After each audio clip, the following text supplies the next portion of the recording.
देखो मध्यकालीन भारत के इतिहास में अब आपको साथ में बोलना पड़ेगा, ठीक है ना। तो मध्यकालीन भारत का इतिहास हम आज पढ़ रहे हैं। अब इसमें एक आउटलाइन हम देख रहे हैं कि हमें क्या क्या पढ़ना है, ठीक है। तो सबसे पहले हम इसमें क्या पढ़ेंगे, अरब आक्रमण के बारे में, जिसमें मोहम्मद बिन कासिम के नेतृत्व में आक्रमण होगा हमारे देश के ऊपर। फिर उसके बाद हम क्या पढ़ेंगे, तुर्क आक्रमण के बारे में पढ़ेंगे, जिसमें दो लोगों के बारे में हमें जिक्र मिलता है, पहला महमूद गजनी और दूसरा मोहम्मद गौरी के बारे में हम पढ़ेंगे। उसके जस्ट बाद हम सल्तनत काल में आ जाएंगे, जिसको हम दिल्ली सल्तनत कहते हैं, और इसका जो टाइम पीरियड है, इसका जो कालखंड है, वो 1206 ईस्वी से लेकर 1526 ईस्वी तक माना जाता है, ठीक है। अब देखो इसमें हम किन किन वंशों के बारे में पढ़ेंगे, तो एक बार देख लीजिए। एक गुलाम वंश है, फिर उसके बाद हम पढ़ेंगे खिलजी वंश, फिर हम पढ़ेंगे तुगलक वंश, फिर सैयद वंश आता है, उसके बाद लोधी वंश आता है। और इन सभी वंशों का जो कालक्रम है ये मैं बोर्ड पे लिख चुका हूँ, आप देख सकते हैं। और यहाँ से बहुत सारे प्रश्न आपके एग्जामों में बनते हैं, ठीक है। जैसे सबसे लंबा समय तक कौन शासन किया, तो आपको दिखाई दे रहा है 92 वर्षों तक तुगलक वंश किया। बाकी सारे के सारे वंश जो है वो कम समय तक किए। तो ये पीसीएस के एग्ज़ाम में भी आपसे पूछा जा चुका है यहाँ से प्रश्न, ठीक है। तो अब आइए, जैसे ही लोधी वंश हम आते हैं तो देख रहे हैं यहाँ पे कि जो लोधी वंश है ये अफगानी थे। कौन थे ये? अफगान के रहने वाले थे। आपके परीक्षा में यहाँ से प्रश्न बनता है, पूछता है कि भारत पर आक्रमण करने वाले प्रथम अफगानी शासक कौन थे, या प्रथम अफगानी आक्रमणकारी कौन थे, तो आप क्या बताओगे? लोधी, बहलोल लोधी, है ना। लोधी वंश के शासक थे जिन्होंने हमारे देश पर आक्रमण किया, जो अफगानी थे। यही अफगान कहाँ आता है? यहाँ पे आ जाता है। जब हम मुगल काल या मुगल वंश पढ़ते हैं तो बाबर आता है, बाबर के बाद हुमायूं आता है, फिर इसके बाद हम किसके बारे में पढ़ेंगे? शेर शाह के बारे में पढ़ेंगे, शेर शाह के बारे में पढ़ेंगे। और ये मुगल वंश का शासक नहीं था, ये अफगान का था, है ना, जो मुगल वंश के शासकों को हराकर फिर ये दिल्ली की गद्दी पर बैठ गया था। क्लियर हो रही है बात? उसके बाद हम किसके बारे में पढ़ेंगे? किसके बारे में? अकबर के बारे में पढ़ेंगे।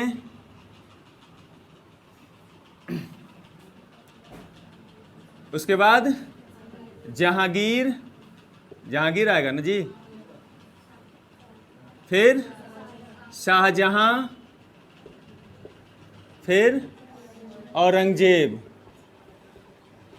ऐसे बहुत सारे शासक हैं, ठीक है ना। इसके बाद भी 8-10 शासक हैं, लेकिन औरंगजेब तक ही माना जाता है कि सबसे मुगल काल में या मुगल वंश में सर्वाधिक शक्तिशाली शासक जो हुआ वो कौन हुआ? औरंगजेब तक ही हुआ। उस औरंगजेब की मृत्यु के बाद जो मुगल वंश में शासक हुए वो उतने शक्तिशाली नहीं हुए, वो अपने साम्राज्य के बारे में उतना अच्छे तरीके से नहीं सोचते थे। तो हम मुगल काल में इतना पढ़ लेंगे, ठीक है। और कुछ शासकों का नाम मैं लिखवा दूंगा जहाँ से आपके वनडे एग्जामों में प्रश्न पूछे जाते हैं। फिर देखो, जैसे मुगल वंश हम पढ़ के समाप्त करेंगे, उसके बाद हम पढ़ेंगे विजयनगर साम्राज्य। क्या पढ़ेंगे? एक अलग टॉपिक है, नया टॉपिक है। दक्षिण भारत में हम पढ़ेंगे किसको? विजयनगर, विजयनगर साम्राज्य। ये बहुत ही ज़्यादा इम्पॉर्टेंट है, और कोई भी ऐसा एग्ज़ाम नहीं है जिस एग्ज़ाम में यहाँ से प्रश्न ना पूछा गया हो, है ना। यहाँ से तो यही पूछ देता है कि विजयनगर साम्राज्य की स्थापना किसने किया था, है ना। तो दो भाई थे, एक हरिहर था, एक बुक्का था। हरिहर और बुक्का नामक दो भाई विजयनगर साम्राज्य की स्थापना किए थे। हम लोग जब विजयनगर पढ़ेंगे तो पूरा डिटेल पढ़ेंगे, ठीक है ना। अब देखिए, इसके बाद जब हम आएंगे तो यहाँ पर बहमनी साम्राज्य के बारे में पढ़ेंगे। किसके बारे में पढ़ेंगे? बहमनी साम्राज्य, बहमनी साम्राज्य। फिर इसको पढ़ लेने के बाद हम एक नया टॉपिक पढ़ेंगे, ठीक है ना। धार्मिक आंदोलन के बारे में पढ़ेंगे। किसके बारे में पढ़ेंगे? धार्मिक आंदोलन। यहाँ से भी बहुत सारे प्रश्न बनते हैं, तो धार्मिक आंदोलन के बारे में पढ़ेंगे। तो धार्मिक आंदोलन में हम दो पढ़ेंगे, एक पढ़ेंगे सूफी आंदोलन, सूफी आंदोलन, और एक पढ़ेंगे भक्ति आंदोलन। क्या पढ़ेंगे? भक्ति आंदोलन। और इसके बाद एक लास्ट पॉइंट हम पढ़ लेंगे मराठा साम्राज्य के बारे में। किसके बारे में? मराठा साम्राज्य, मराठा साम्राज्य के बारे में पढ़ लेंगे। फिर कुछ समय बचेगा, कुछ क्षेत्रीय राजवंशों के बारे में हम लोग पढ़ लेंगे, ठीक है। तो इतना जब हम पढ़ लेंगे तब हमारा जाके मध्यकालीन भारत का इतिहास क्या हो जाएगा, समाप्त हो जाएगा। ये देखने में आपको छोटा छोटा लग रहा होगा इस समय, जब हम एक एक पॉइंट को पकड़ेंगे तो इसमें बहुत सारा पॉइंट है, ठीक है ना। इसी को पढ़ने में हो सकता है कि 2 महीना लगे या तो हो सकता है 3 महीने भी लग सकता है, क्योंकि अगर डिटेल में पढ़ना चाहते हो तो, और नहीं तो अगर डिटेल में नहीं पढ़ना चाहते तो मैं 1 महीने में पूरा ये पढ़ा सकता हूँ। अगर पीसीएस लेवल तक जाना है, ठीक है ना, पीसीएस लेवल तक जाना है तो भैया 2 से 3 महीने का समय लगेगा। अगर वनडे एग्ज़ाम दे रहे हो, यूपीपी ये सब जितना वनडे एग्ज़ाम दे रहे हो तो 1 महीना बहुत है इसको पढ़ाने के लिए, क्योंकि उतना डीप वहाँ पूछता नहीं है। तो मैं चाहूँगा कि आप डीप इतना पढ़ लो ताकि आपसे कोई भी कंपटीशन के एग्ज़ाम में छूटे ना प्रश्न यहाँ से, ठीक है। समय है ना आप लोगों के पास, कोई दिक्कत? चलिए इसको लिख लीजिए पहले, उसके बाद हम एक एक पॉइंट शुरू करते हैं। चलिए चलो अब आप लोगों की बारी है। सीधे हो जाओ तो सभी लोग सीधे हो जाओ पीछे। चलो यहाँ पे देखो, तुम लिखो बाबू, हाँ बाकी लोग बोलिए। चलिए सबसे पहले भारत पे कौन आक्रमण किया था? अरब। अरब आक्रमणकारी कौन था? है तुर्क आक्रमणकारी। उसमें कौन कौन आता है? और उसके बाद हमें क्या पढ़ना है, या फिर इसी को क्या कहते हैं? इसका टाइम पीरियड क्या था? इसमें सबसे पहला वंश क्या था? उसके बाद फिर उसके बाद लोधी वंश। अब ये बताओ कि सल्तनत काल में वह कौन सा वंश था जो सबसे अधिक समय तक दिल्ली की गद्दी पर बैठा रहा? कौन? कितने वर्षों तक शासन किए? 92 वर्षों तक शासन किए, है ना। उसके बाद हमें क्या पढ़ना है? मुगल वंश या फिर मुगल काल। इसमें सबसे पहले क्या पढ़ेंगे? फिर जो शेरशाह था वो कौन था? अफगान शासक था। कौन था? अफगानी था, यह मुगल वंश का शासक नहीं था। उसके बाद हम क्या पढ़ेंगे? फिर उसके बाद क्या पढ़ेंगे? विजयनगर साम्राज्य। उसके बाद बहमनी के बाद धार्मिक आंदोलन में कितने आंदोलन? कौन कौन? भक्ति आंदोलन। उसके बाद क्या पढ़ेंगे? मराठा साम्राज्य पढ़ेंगे। क्लियर हो गई बात? अब चलिए इसके बाद हम लोग पढ़ते हैं। मिटा दूं? चलिए मिटाता हूं। अब हम सबसे पहले क्या पढ़ेंगे भाई? अरब आक्रमण। अब यहाँ पे आप लोग ध्यान से देखेंगे, अब हम पढ़ेंगे अरब आक्रमण।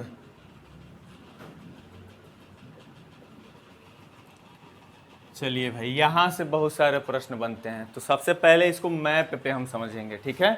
चलिए मैं मैप बना रहा हूँ, थोड़ा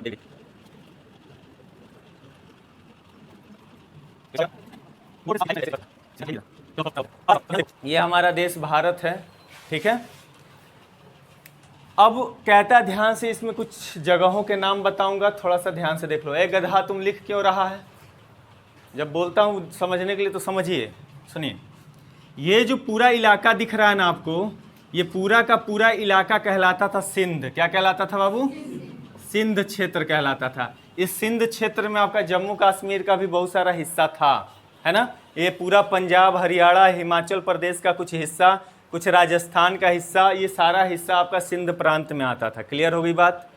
जब भी सिंध बोलूँगा तो आपके दिमाग में इतना सारा क्षेत्र बनना चाहिए, ठीक है। इसी में आपका पाकिस्तान अब अलग हो गया है, पाकिस्तान था ना, फिर उसके बाद अफ़गानिस्तान, है ना। तो अफ़गानिस्तान जो है, ये अफ़गानिस्तान, यहीं पे आपका गजनी है। क्या है बाबू? गजनी। अभी हम पढ़ेंगे गजनी के बारे में, है ना। अब देखो यहाँ पे आप जो देख रहे हो, गुजरात का ये जो हिस्सा देख रहे हो, ये जो है, यहाँ पे आपका सोमनाथ मंदिर था। क्या था? सोमनाथ मंदिर। सोमनाथ, मैं पहले इसलिए बता रहा हूँ कि इसका अभी जिक्र आने वाला है। सोमनाथ मंदिर कहाँ था? एक लोकेशन आप जान जाओ। सोमनाथ मंदिर था यहाँ पे, ठीक है ना। महाराष्ट्र में ही यहीं पे एक बंदरगाह था, जिस बंदरगाह का नाम था दाभोल। क्या नाम था? दाभोल नाम था, ठीक है। यहाँ पे हिमाचल प्रदेश में यहाँ पे था नगरकोट। क्या था? नगरकोट। और नगरकोट में ही नगरकोट देवी का मंदिर है। नगरकोट में किसका मंदिर है?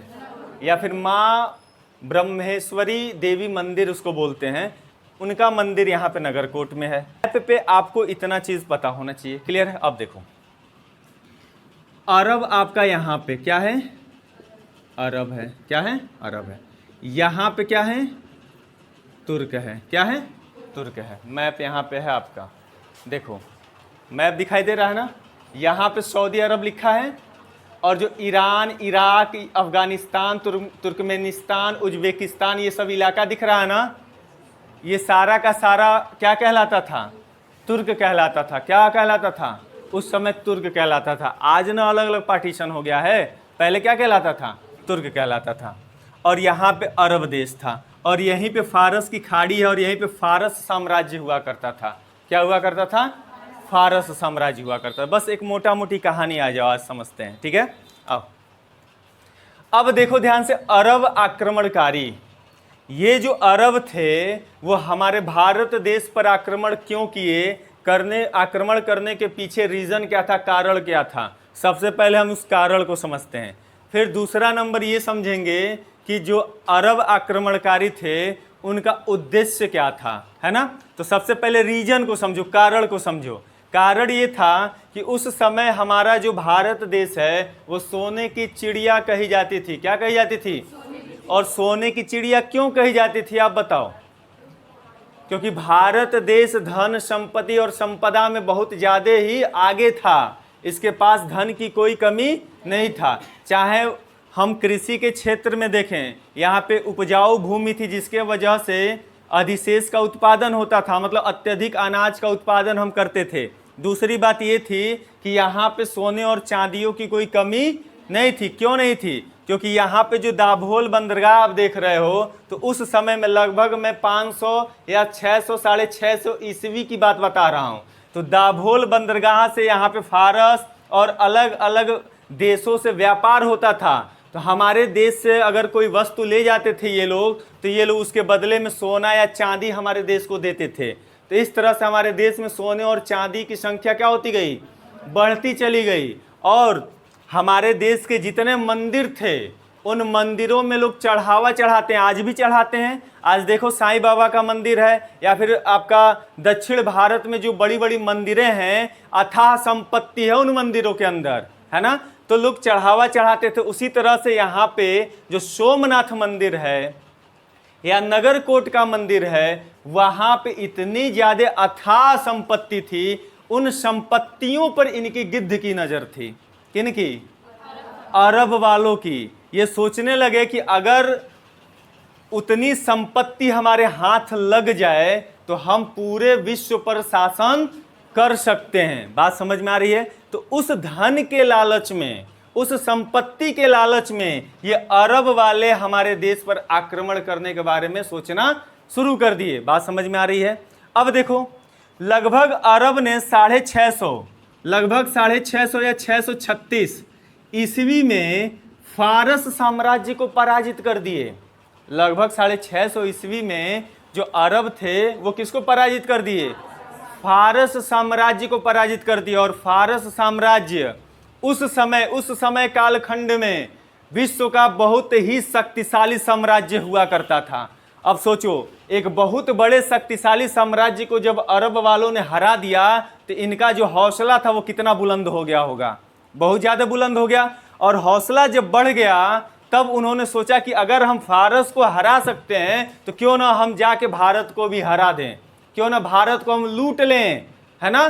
तब इन्होंने योजना बनाई, और अरब जो पहला अरब आक्रमणकारी आया हमारे देश में, उसका नाम था उबैदुल्ला। क्या नाम था?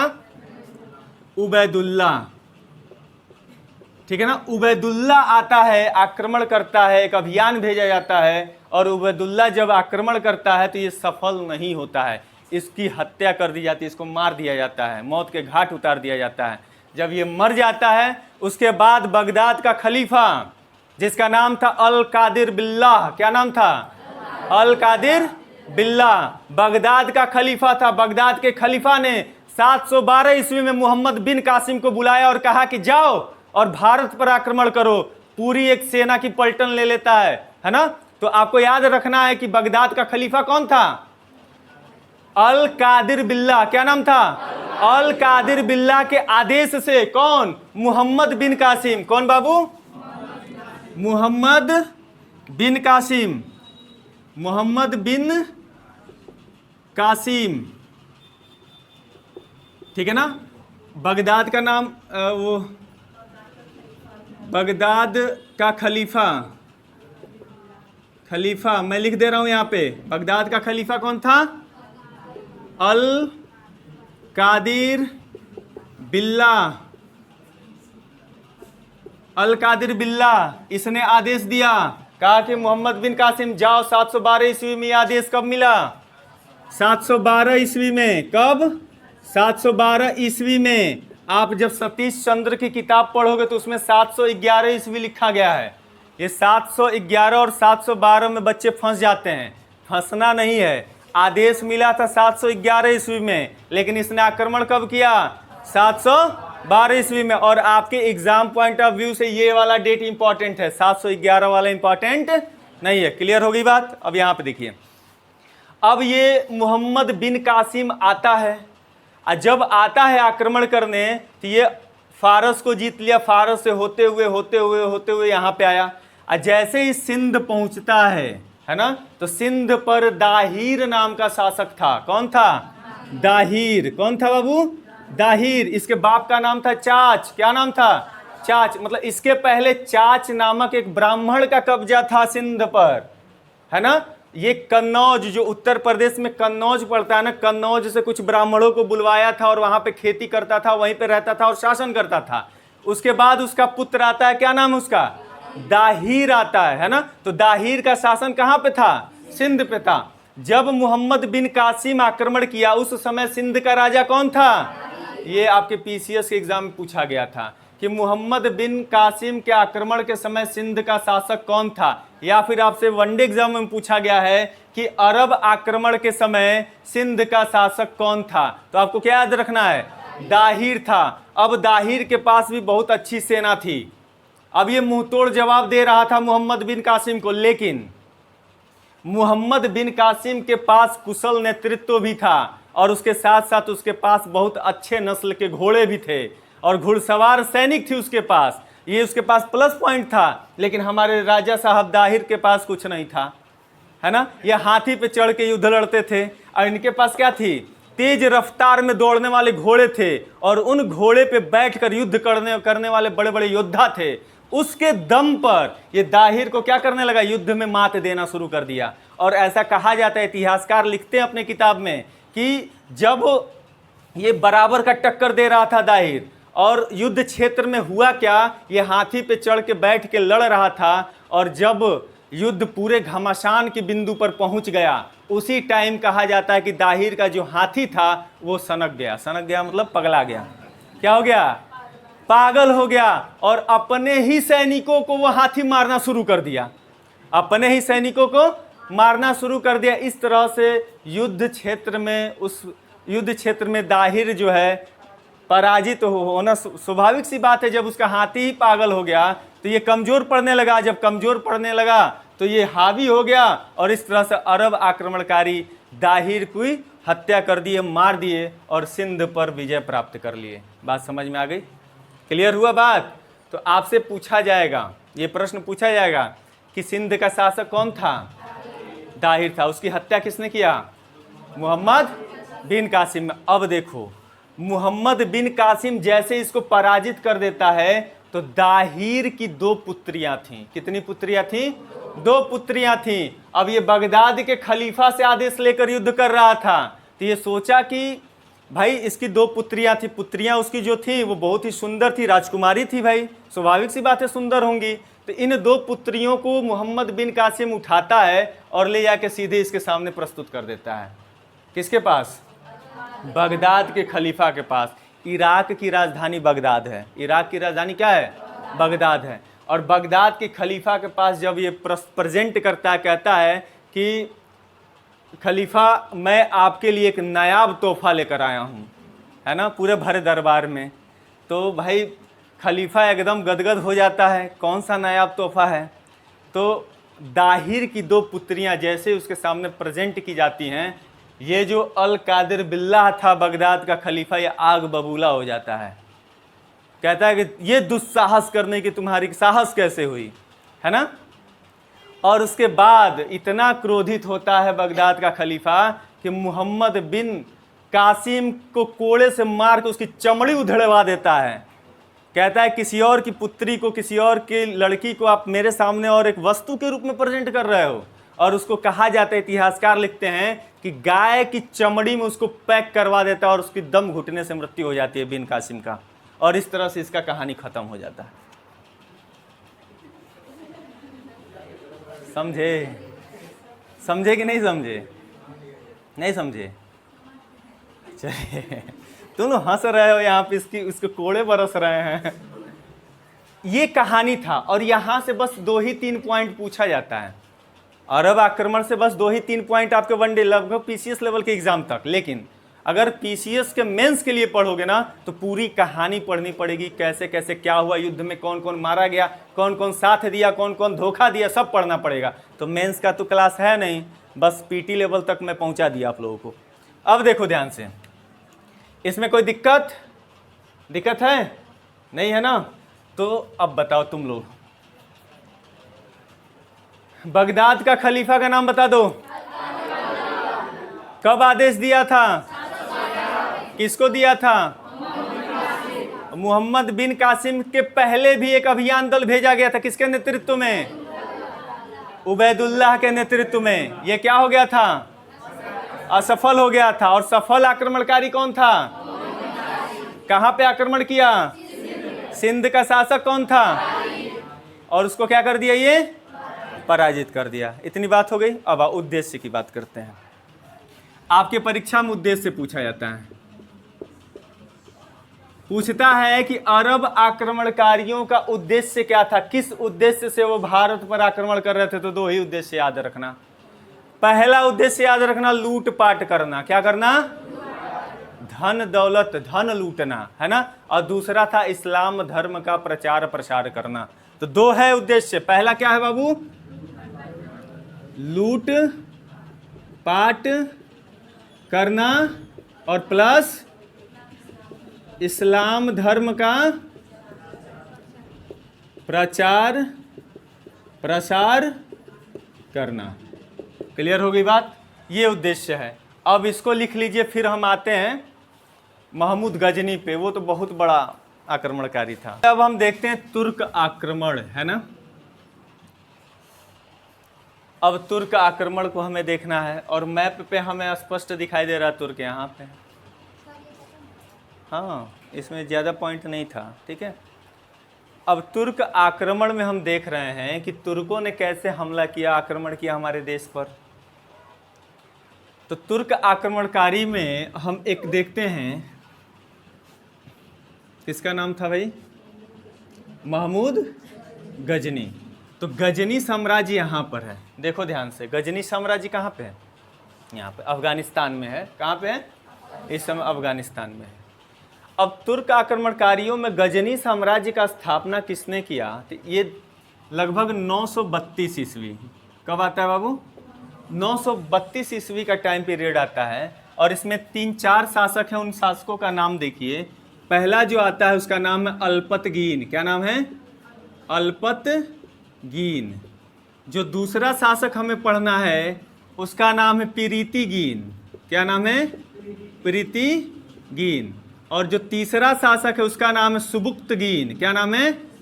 सुबुक्तगीन। और जो चौथा शासक है उसका नाम है महमूद गजनी। कौन सा नाम है? महमूद गजनी। मतलब इतने लोगों को पढ़ने के बाद हम आएंगे महमूद गजनी पर। क्या आएंगे? तो तुर्क शासकों का नाम बताओ। सबसे पहले कौन?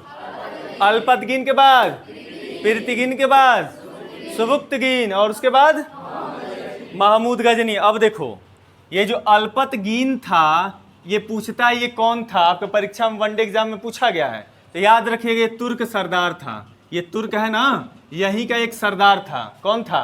अल्पतगीन। तो तुर्क सरदार था, सरदार था, ठीक है। और इसी ने क्या किया था, 932 ईस्वी में गजनी साम्राज्य की स्थापना किया था। आपसे पूछेगा कि गजनी साम्राज्य का संस्थापक कौन था, तो क्या बताओगे, अल्पतगीन था। कब स्थापना किया था, 932 ईस्वी में। तो याद रखिएगा 932 ईस्वी में गजनी, किसका, गजनी साम्राज्य क्या क्या किया था, स्थापना किया था। और ये गजनी कहाँ है इस समय, अफगानिस्तान में है। कहाँ पे है, अफगानिस्तान में है। अब आते हैं प्रीतिगीन। इसमें 2 पॉइंट आपको याद रखना है। राजधानी गजनी को बनाया था। प्रीतिगीन एक ऐसा शासक था जिसके शासन काल में सर्वप्रथम पहली बार तुर्कों का आक्रमण भारत देश पर होता है। तो आपसे वनडे एग्जाम में पूछा गया है कि किस तुर्क शासक के कालखंड में या किस तुर्क शासक के समय में भारत पर पहला आक्रमण किया गया, तो क्या बताओगे, प्रीतिगीन के शासनकाल में। किसके शासनकाल में, इसके शासनकाल में सर्वप्रथम क्या, सर्वप्रथम भारत पर क्या किया गया था, आक्रमण किया गया था। इसका समय काल क्या था, 972 से लेकर 77, याद रखिएगा। इसी टाइम पीरियड में इसने भारत पर आक्रमण करवाया था।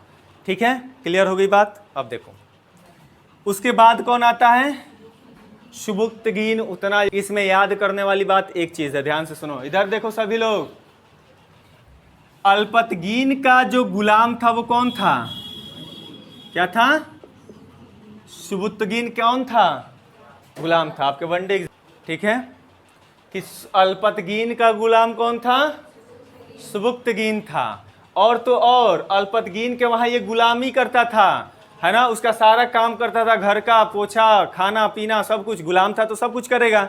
सुबुक्तगीन की बहुत सुंदर एक लड़की थी, है ना, और सुबुक्तगीन क्या किया, आपकी भाषा में उसको पटा लिया, है ना। और उसके बाद उसी से क्या हो गई, उसकी शादी हो गई। तो सुबुक्तगीन का गुलाम और प्लस दामाद भी था। क्या था, दामाद भी था, याद रहेगा।